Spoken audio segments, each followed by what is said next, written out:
On behalf of the Counselors of Real Estate, welcome to this special presentation of Global Business Opportunities, a 10,000-mile discussion on what investors, developers, and corporate occupiers are experiencing in today's global property markets. Thank you all for joining us. I'm John Henschel, CRE, Global Chair of the Counselors of Real Estate and President of Henschel Real Estate Services in Abingdon, Maryland. Counselors of Real Estate is a global organization of commercial property advisors addressing real estate challenges worldwide. Experienced, innovative, principled, and credentialed problem solvers, counselors reside in 22 countries, practice in many more, and offer expertise in 60 real estate disciplines across all asset classes. Each has earned the prestigious CRE designation, representing a badge of distinction and a commitment to excellence. Let's recognize the exclusive sponsors for this event today, Equus Capital Partners and Railpe. Thank you both for your partnership and participation. Before we begin, I'd like to offer everyone a free digital subscription to the Counselor's peer-reviewed professional journal, Real Estate Issues. It's been named one of the top 10 essential real estate publications in the United States, and you can subscribe by visiting cre.org/REI.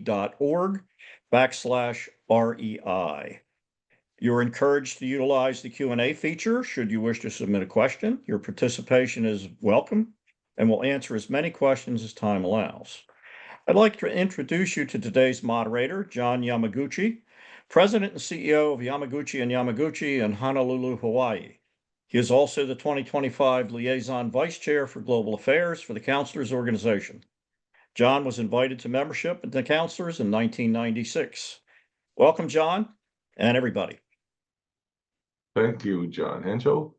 And thank you for joining us. As John said, I'm John Yamaguchi, CRE, and the 2025 Liaison Vice Chair of Global Affairs. What I'd like to do is talk about our topic of this unique online webinar. I say unique because we're looking at really talking to our professionals that have practical experience. All of us have been asked many times, how do I obtain business globally? Although there is no universal magic formula, our experts will share their perspective of the do's and don'ts of global business. Portions of this session has been pre-recorded due to time zone constraints. We are fortunate to have four esteemed panelists: Mr. Yasushi Kinoshita, CRE, Esquire, co-founder of Eminence Partners GK from Japan. We have Dr. Bing Wang, professor of the MIT Sloan School of Management. She's our China expert. Edward Forate, I had to learn how to pronounce his name, CRE Development Director and Chairman of Pastor Invest Group and the Chairman of the CRE European Chapter. And last, we have Maureen Ehrenberg, CRE Strategic Advisor and Consultant of BSG Strategic Advisory and the 2025 Senior Vice President of the Presidential Team of the Royal Institute of Chartered Surveyors. We'll start a session with Yasushi Kinoshita, followed by Dr. Bing Wang, Edward Forate, and conclude with Maureen Ehrenberg. Yasushi, please begin.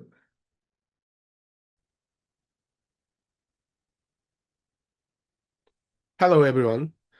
I'm Yasushi Kinoshita, Vice Chair of CRE Asian Chapter. I have been working in real estate finance market in Japan almost 30 years and worked with many foreign institutional investors to invest in Japanese market. Today, I'm going to give you a practical way to start doing businesses in Japanese real estate market. We'll cover entry strategy, whether you need a sponsor, how to choose between a global platform and a boutique, how to get culture ready, common mistakes, best practices, and which credential help. There are two framing points. Language. Many excellent local professionals aren't fully comfortable negotiating in English. If you want to move fast and build trust, invest in a professional interpreter, not just a bilingual colleague. trust and commitments. In Japan, when give you a word, it sticks. Reiterating, renegotiation terms already agreed will damage your reputation quickly unless truly new material information emerges. So let me go through like 4 steps to enter the market. Step 1, define your lane and value. Are you entering as an investor, advisor, asset manager, a broker, placement agent? Each implies different licenses, partners, and timelines. Write a one-page value proposition. Why should a Japanese counterparty choose you over existing relationships? Step 2, pick your beachhead. My recommendation is starting with Tokyo, which is the largest city in Japan. We'll discuss this in details later. Step 3, build your local team. Interpreter, either consecutive, simultaneous, with CRE vocabulary and a pre-agreed glossary. Local legal and tax counsel. Broker of record or property manager, if you plan to transact or lease. Banking partners, city banks and trust banks. And finally, step 4, build a 90-day plan. Weeks 1 through 4, reconnaissance. 5 to 8, pipeline and meeting. 9 to 12, term sheet readiness. So next question is, do I need a sponsor or local partner? Legally, you don't always need a sponsor to invest your own capital. Practically, you do need licensed local partners for brokerage, PM, and if you manage third-party capital, relevant registrations. For first-time entrants, a co-GP, club deal, or advisory mandate with a local AM or PM is often the fastest, lowest risk route. Think of a sponsor as your trust bridge, not a gatekeeper. Okay, let's talk about more practical matters. Culture, etiquette, and communication. Those are very critical. Formality first. Japanese company employees place a very high value on reigi in Japanese, which means polite formality. A casual US style, first name familiarity, slang, backslapping, hands in pockets, can be misread as disrespect. So start formal. Use family name with san, such as Kinoshita-san. Combine a handshake with a slight bow. Keep tone measured. Interpreter strategy. Share glossary and likely Q&A in advance, such as NOI, security deposit, key money, restoration, assignment, sublease, seismic upgrades, fit out, capex, so on. Silence does not mean agreement. Hai in Japanese can mean I hear you, not I agree, or yes. Confirm by restating key points. Follow-ups. Send same-day recap emails in both languages with bullets and next steps. Business cards, it's called meishi in Japanese. Offer and receive with 2 hands. Read briefly, don't write on the card in front of them. And let's talk about relationship pacing, from hard to read to real dialogue. Early on, it's normal to feel that you can't tell what a Japanese counterpart is truly thinking. Don't push for on-the-spot commitments. Instead, be patient and consistent.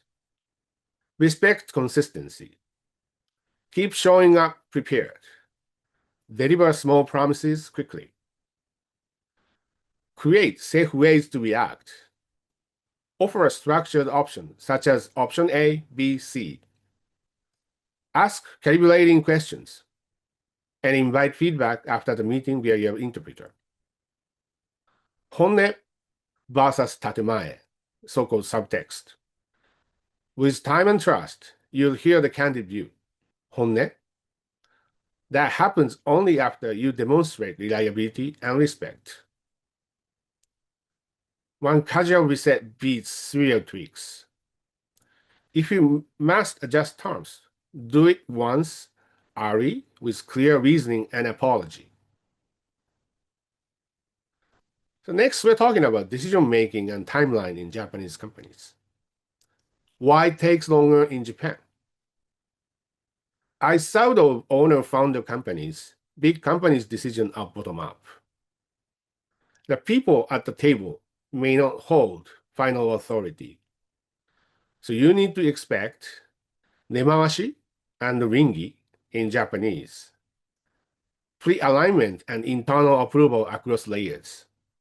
The meeting often confirm consensus rather than debates from zero.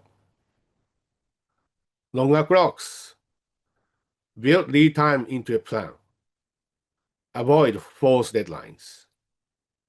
Your job? Make approval easier for them. Provide bilingual pre-reads, a one-pager approval map, like who approves what, the clean red lines, and a short why now memo they can forward internally. Once you're ready, where to start? My recommendation is Tokyo. Why Tokyo first? As your first entry market, choose Tokyo. It's the largest city with the deepest real estate liquidity, the broadest set of English-capable professionals, the most institutional owners and lenders, and abundant advisors and data. You can expand to other metros after you build references and muscle memory in Tokyo. Here are mistakes new entrants often make. Reiterating without new facts. Long memories, word troubles. Over casual demeanor, read as disrespect. Start formal, relax later. English only paperwork. Provide bilingual LOIs, term sheets. Under investing in interpretation translation. Cheap is expensive later. Don't forget that. Skipping pre-reads and one-on-ones. Consensus stalls without groundwork. Ignoring tenant customs, deposits, key money, restoration, notice period. There are many others. So as a final wrap-up, Japan rewards consistency, humility, and preparation. Start formal, be patient, and invest in interpretation and clean process. Trust grows as you keep your promises. Then the candid conversation flows and business accelerates. Also, please do not forget, you have many talented CREs in Japan, and they are your comrades if you are considering entry into the Japanese real estate market. Thank you for your attention. Great presentation. I think I can understand all of your points. I mean, you hit them all.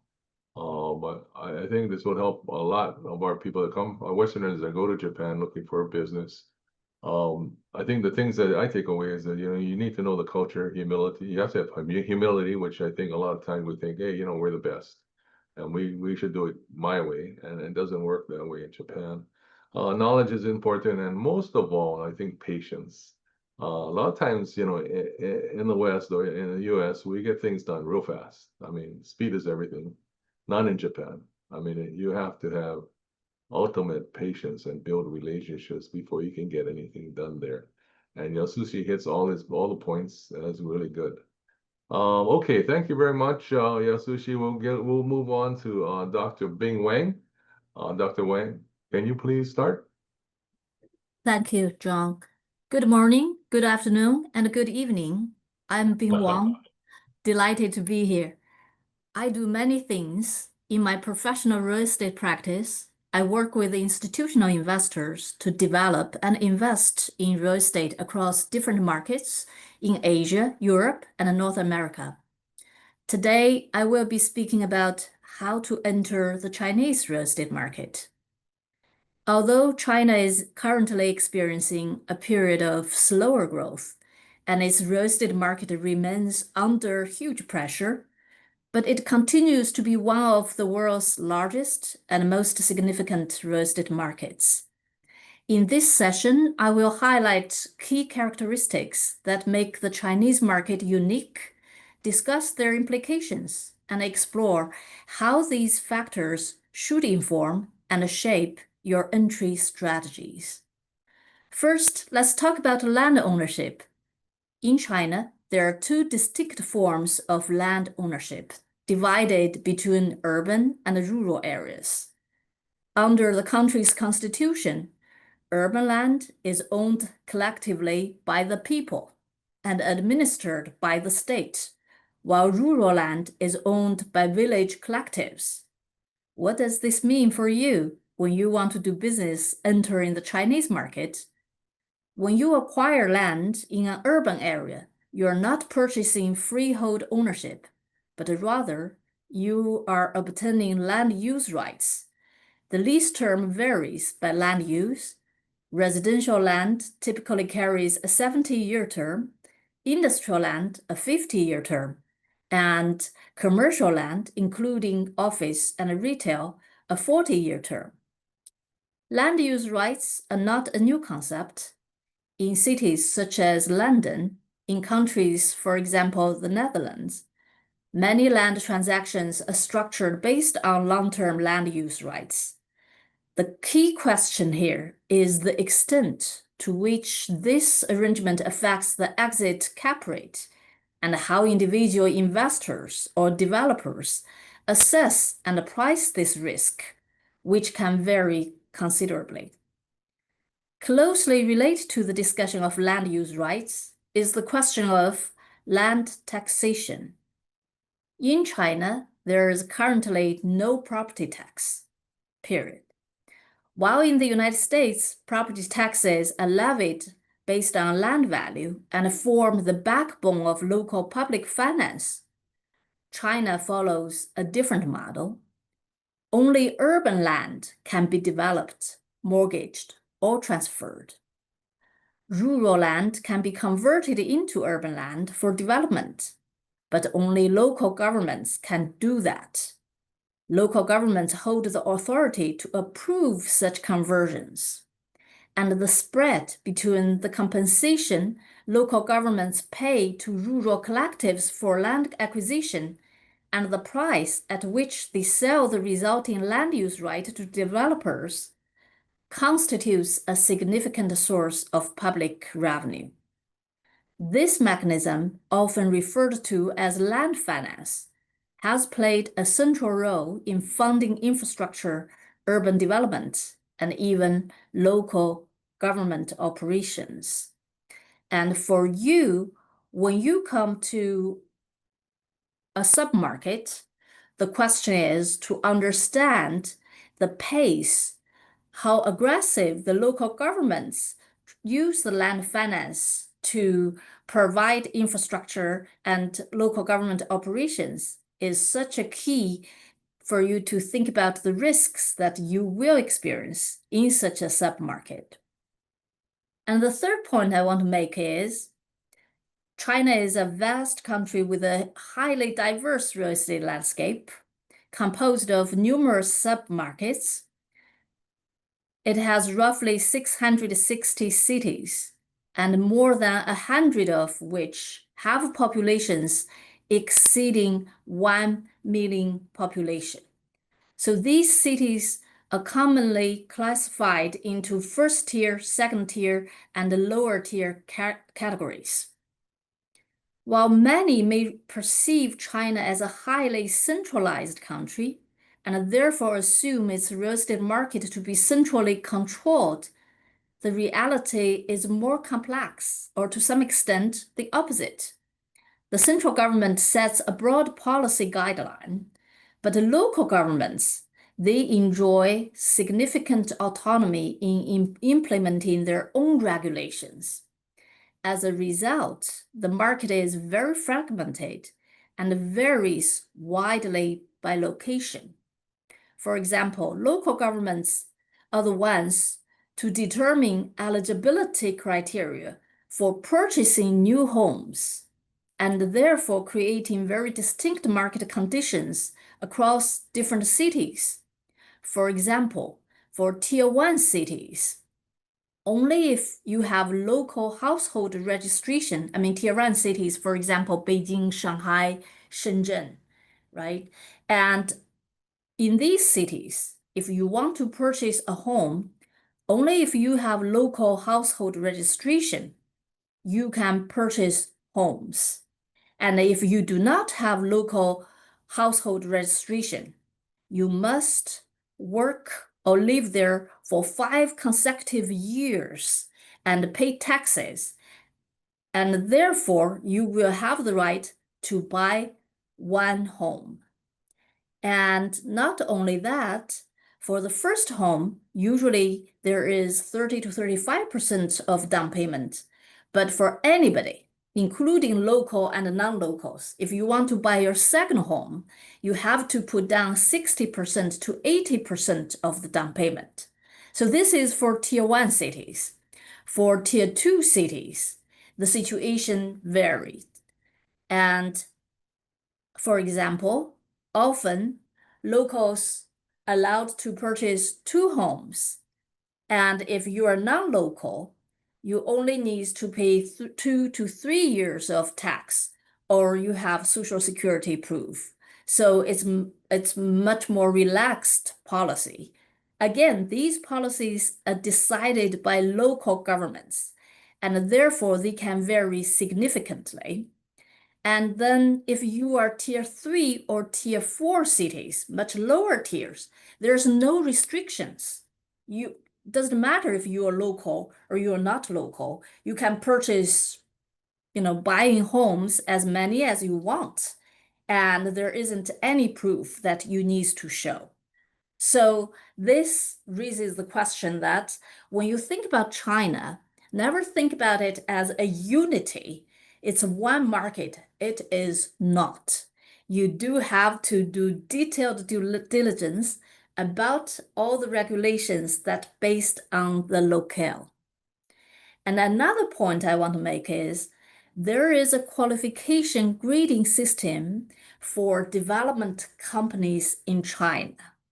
That means not all developers are the same in China. Real estate developers are classified into 4 qualification categories based on their registered capital, their technical capacity, their project management experience, and their track record.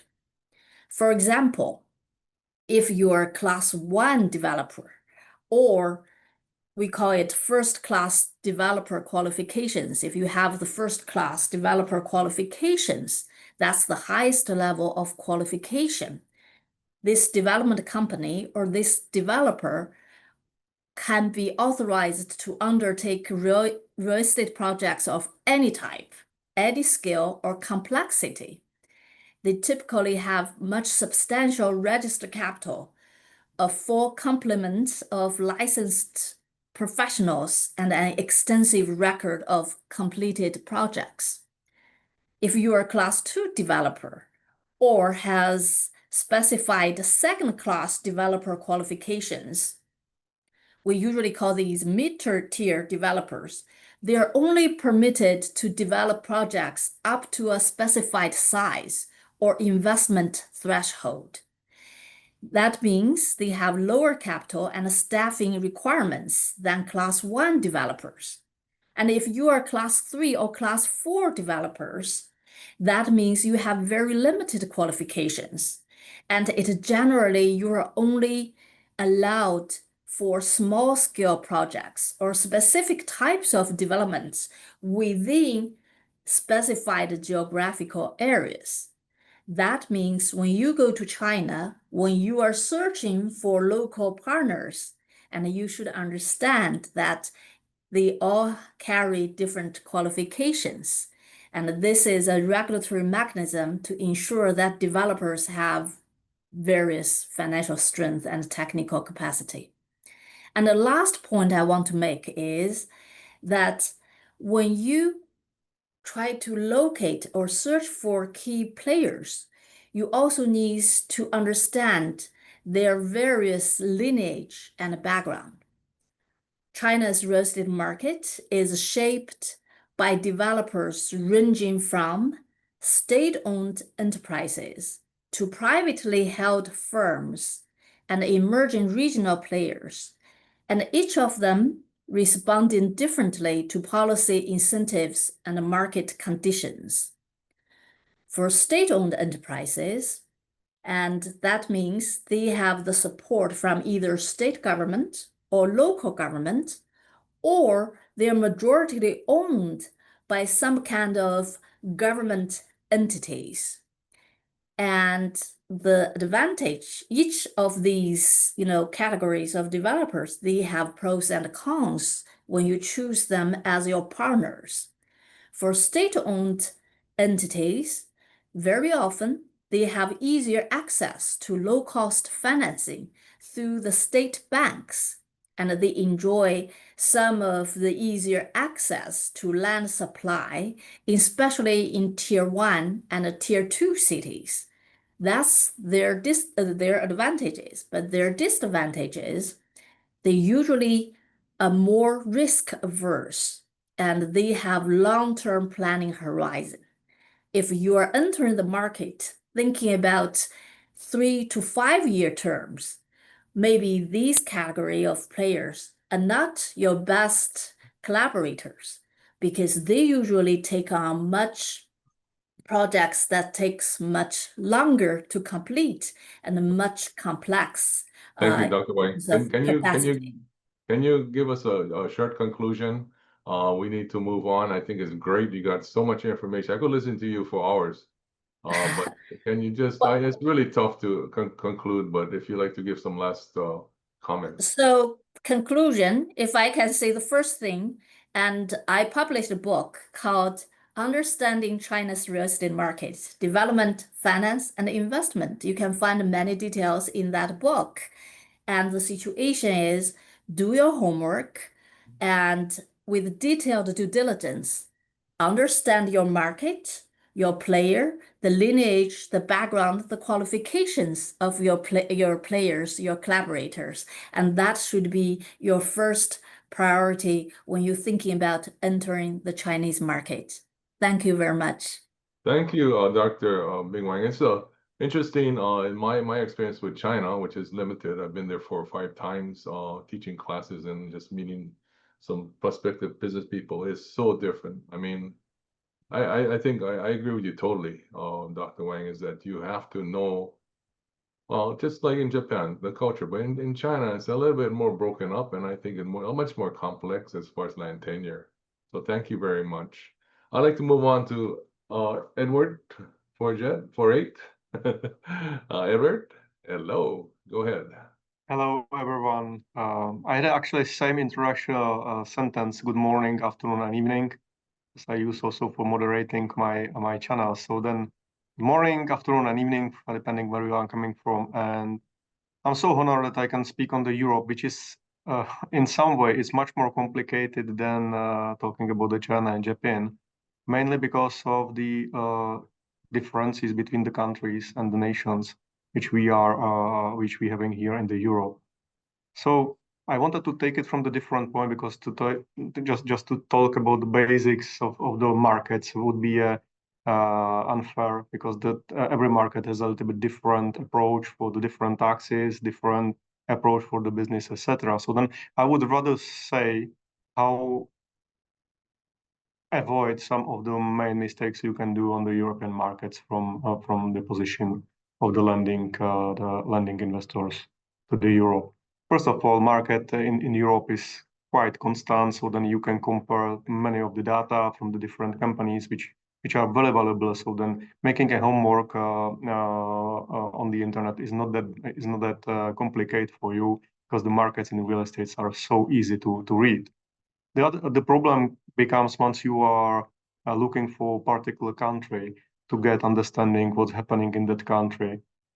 And from that point of view, I would like to just say that in Europe alone, each country has its own traditional negotiation styles and expectations. And honestly, understanding these nuances is a crucial necessity for the building success business. In some countries, you would be surprised how directness is working well. In other countries, you will be so surprised how the directness is not working. So from that point of view, I would say that every city is a little bit different, and you need to adapt for the style in that country and the city. To be effective, you must listen and observe and adapt to the local customs. The culture sensitivity is a foundation for mutual respect and successful collaboration. In some countries, you would be lost without the local. In some countries, you would be much more easier going through to the global companies. But definitely, you would need to find the someone with your cultural bridge or guarantee of trust.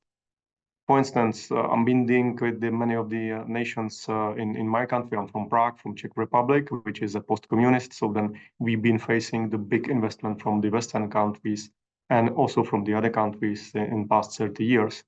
And then you see that every country has its own special business style. So how to land into the different countries? That would be most probably that you need to just jump under the skin of the subject country. As I said, and it's coming actually the complication from that point of view for every one of us, because how to decide who is the right person to coming through to that country. We've been talking before in preparation meeting that I will be more about the real stories which happened to me, and I would like to rise up the one big issue which is on the European market, and I think so it's everywhere in the global market, but especially in the Europe. You need to understand that on the south there will be all the people hugging you, and the style will be very open, but in some countries, the promises are not followed by the reality afterwards. If you are going to Germany, it will be much more straightforward, and what is promised is delivered, so etc. So then, how to decide for the right person in that particular country? I would really say that you need to find someone who is capable to help you, and you can trust him too. And that's becoming a little bit problematic for everyone, and this is my experience, that every country has its own professionals, and I don't say that there are not the professionals either in the global companies, but they do have their own agendas. So sometimes, and this is a risk which I see that's so important to understand, that sometimes if you are trying to deal with some people which are taking care more about their agenda, you would be manipulated into the prospect or profitable business, which is not that profitable at the end of the day, because the process where you pay for the studies, for the evaluations and due diligence, etc., is already making a business for themselves.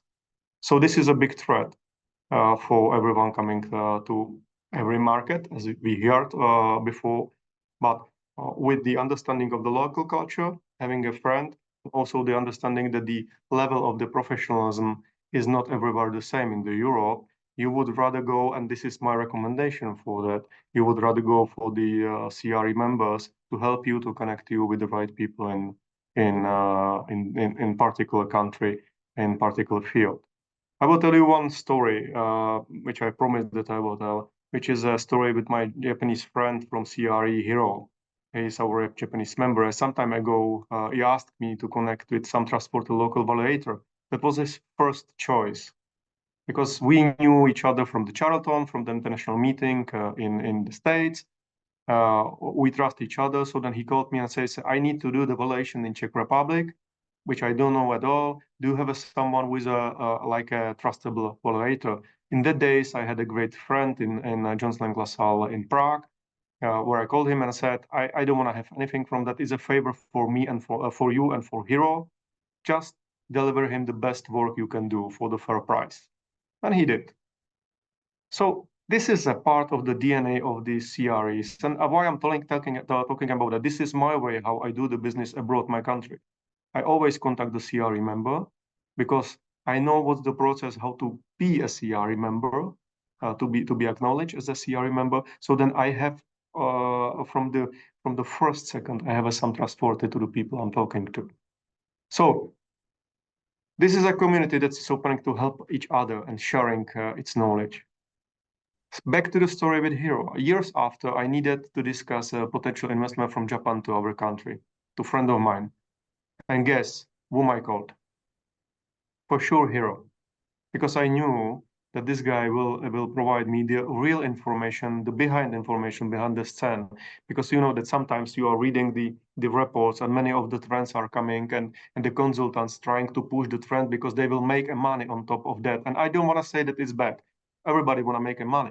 But if you are lending to the new market, you need to have a great friend there, let's say. And this is how I will evaluate the CRE the most, because it's a personal tie and I can trust to everyone I see now in this meeting, despite the fact I'm most probably not met everyone before in person, because I can trust the people in CRE. So it will be my recommendation.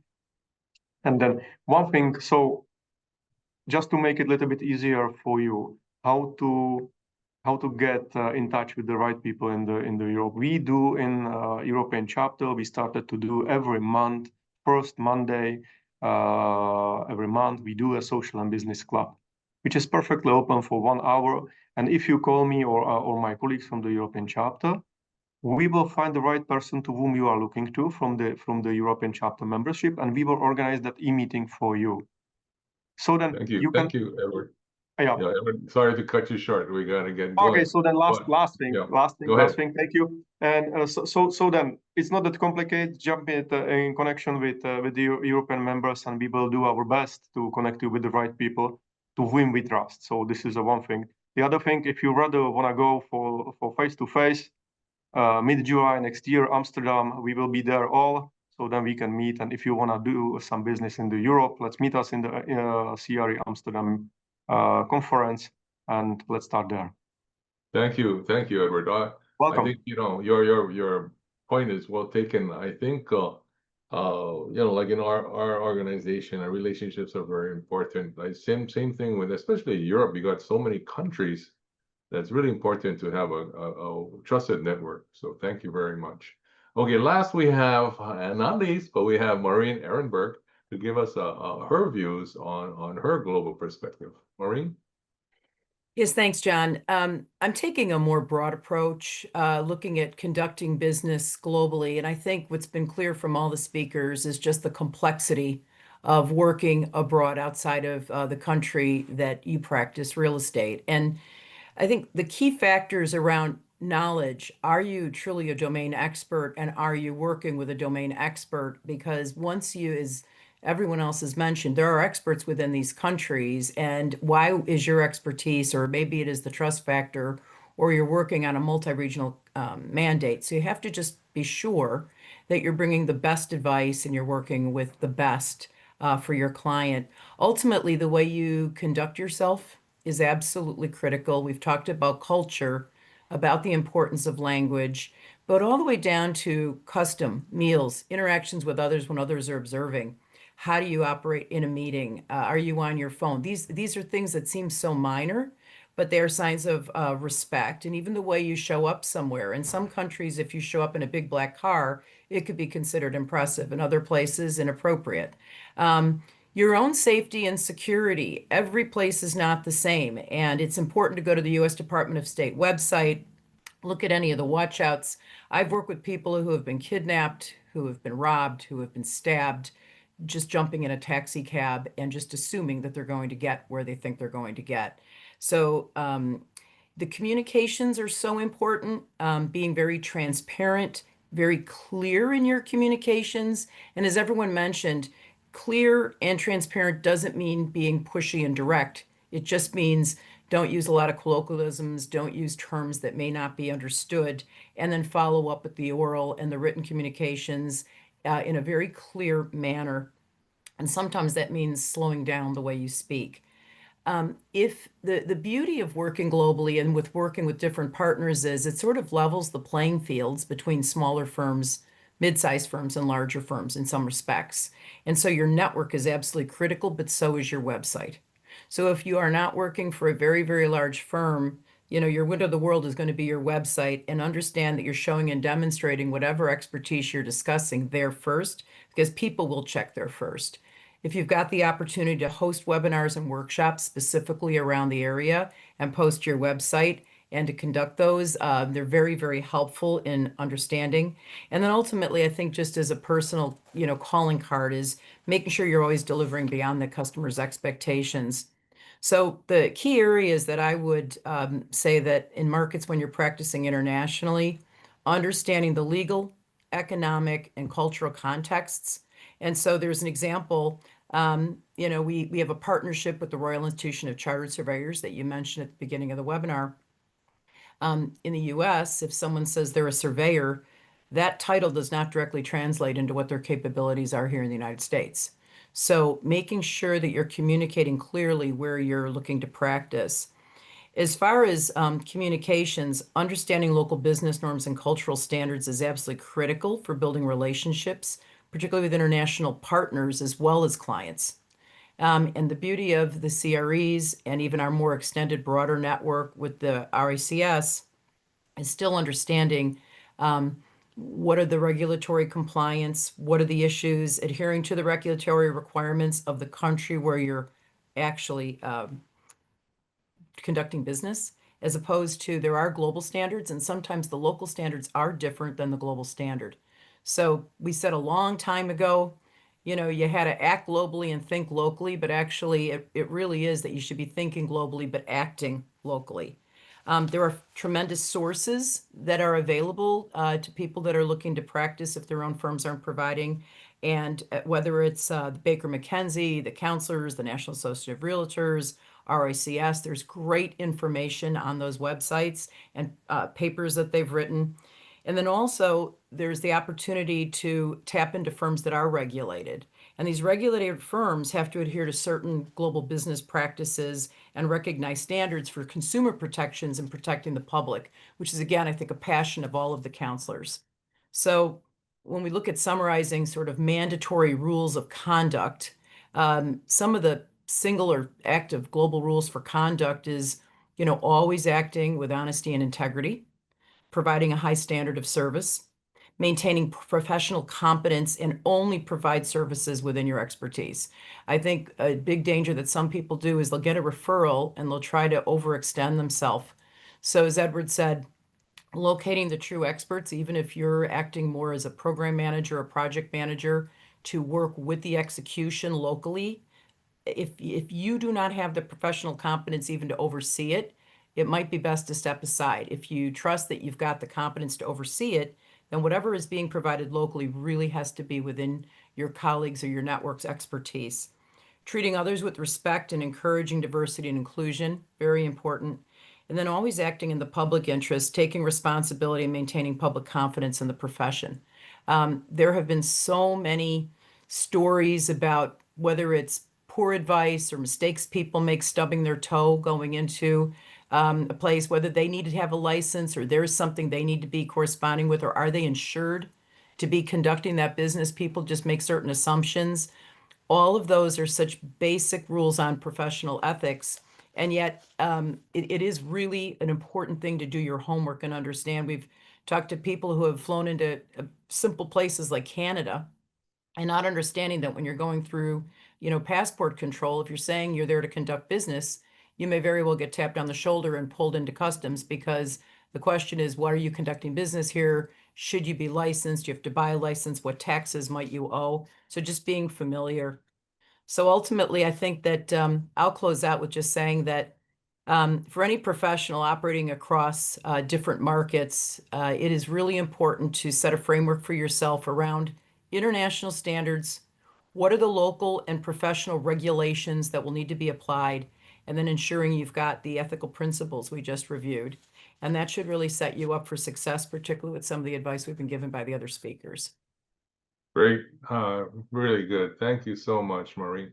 Lesson that I, learned out of all of these things and my years in business is be humble, and listen, learn, and then speak. I think a lot of times people want to show what they know, but I think people are taken aback, and that's when you start with a negative move.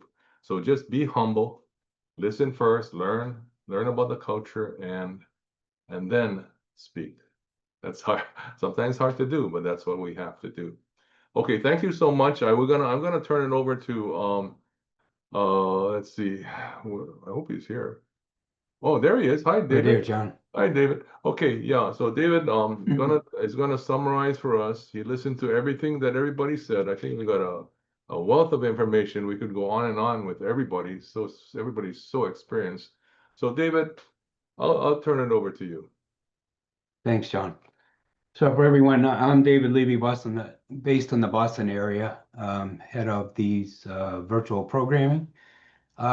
There was one comment that was made throughout this informative panel discussion. I can't reinforce that so much. This is invaluable advice. In probably half of my career, I have done international work throughout Asia, Europe, and parts of North America. And a lot of that was done organically. And all of the advice that has been given today would have been extremely invaluable when I started in this area, talking about transparency in the market dynamics and rules of engagement. I think it's really important. I think it's been repeated that you really have to do your homework if you're going to do international work. It's the importance of understanding culture and customs, and understanding customs is a big requirement to earn mutual respect to begin to do business across all continents. Also about your methods of communication, whether it's oral or written, and even the unwritten. Understand business norms so you can build those relationships and know the ownership structure and rights, the legal and economic regulatory standards. Edward had said every country has its own business style, and Maureen reinforced that find those domain experts and act with ethics and build that trust. And I have to reinforce too Edward's point about tapping into the counselors network on a global basis. That's a really strong and trusted community, and that's a great way to start. And then there was another comment, even in doing the business, from another CRE that says the CREs now have a member language director to help any CRE doing business internationally. So lots of resources to be able to begin to tap in and begin to do work on a global basis.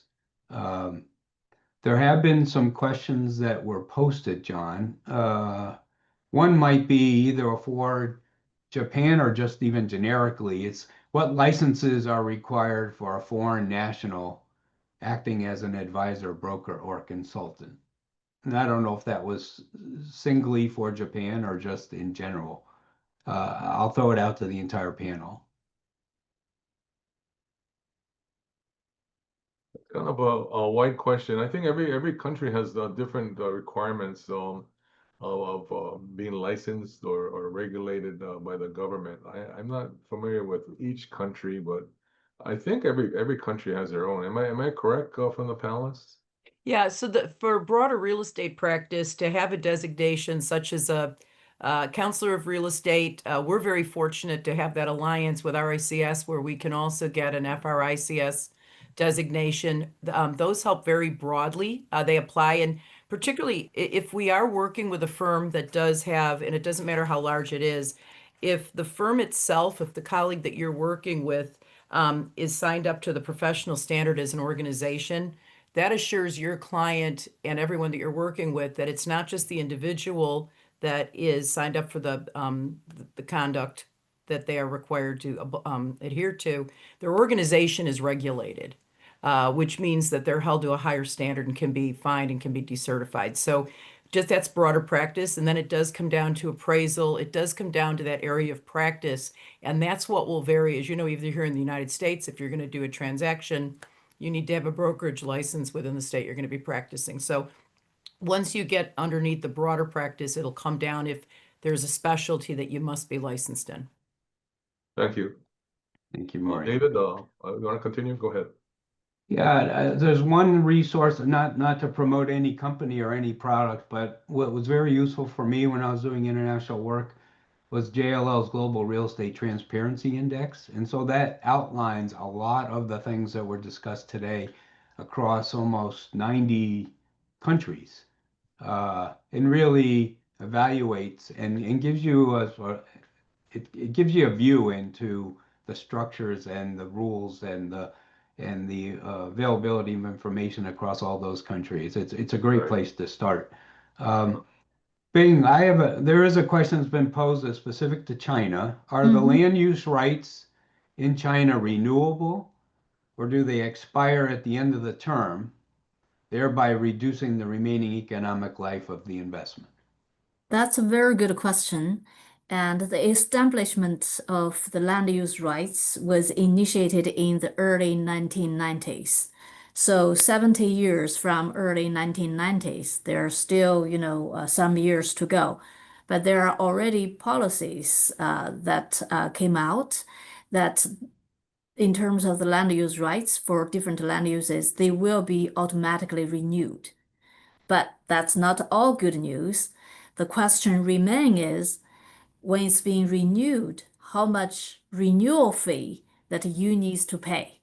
So that's actually uncertain. And that's a big question mark. We don't know. We're waiting to see what's going to happen. But at least the good news is it will be renewed automatically. It's only a matter of how much you need to pay for it to be renewed. Thank you, Bing. I think on everything that I've experienced talking to people, a lot of people don't know really the land tenure of all the different countries, and everyone is so different on whether you can own the land, whether you have to lease the land, how much you can own. I mean, it's very, very complex. I mean, you can take a whole class on that one. I think maybe you want to do it, Bing, Dr. Bing. But that's a fascinating issue that I think maybe CRE should have something on that later on about land tenure, because it kind of all goes down to land tenure. What are you going to do? I mean, what are you where are you going to start? If you can't own the property, what are you going to do? If you can't lease the property, what are you going to do? If you can't extend a lease, what are you going to do? So there's so many questions, But anyway, thank you so much for that, because I had that in my mind too, and I think John Henshaw had that question. Okay, David, let's wrap it up. There's one other question that's just come in. What about repatriation fees? We really haven't talked about currency or even the ability to move your investments back to your domain. Do some countries restrict repatriation of capital? Any comment there? Well, based on my knowledge, I have not encountered any country that restricts repatriation of capital.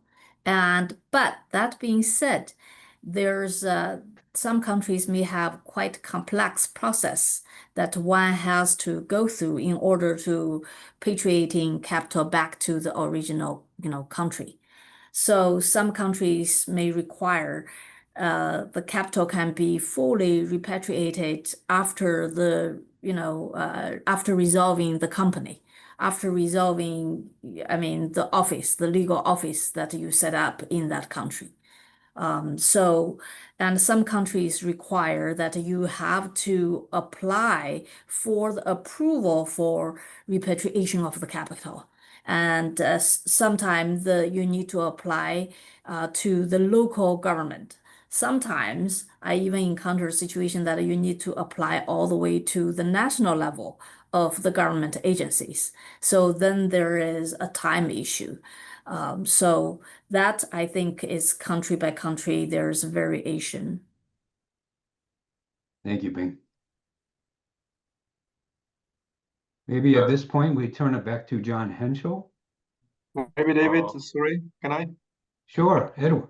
Because I had a interesting news. In 2018, in Europe, Romania, Spain, and Czech Republic didn't have any regulation for the consultants in the field. I know that all of the countries already turned into that you have to have some license, etc. But the Spain, Czech Republic, and Romania didn't have anything, as you've been asking before. So then, just a topic that the time is changing everything. Thank you, Edward.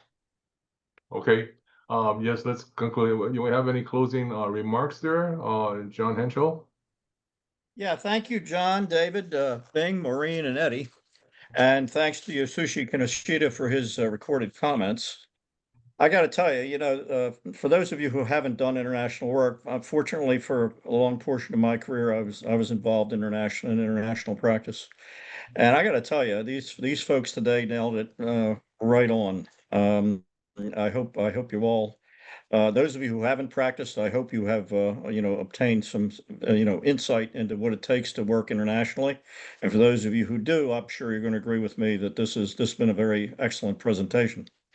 Also, I want to give special thanks to Rob Nahijian for his work as the Vice Chair of Member Engagement and Retention on this webinar, and for working with me throughout the year on a host of other programs that are creating value associated with your membership and the counselors. For those of you that are new to our webinars, I would encourage you to consider engaging a credentialed real estate counselor with a CRE designation when seasoned advice or when a solution to complex real estate matters is needed. Or perhaps you might consider becoming one of us and seek an invitation to membership in the counselor organization. You can find out more by visiting CRE.org.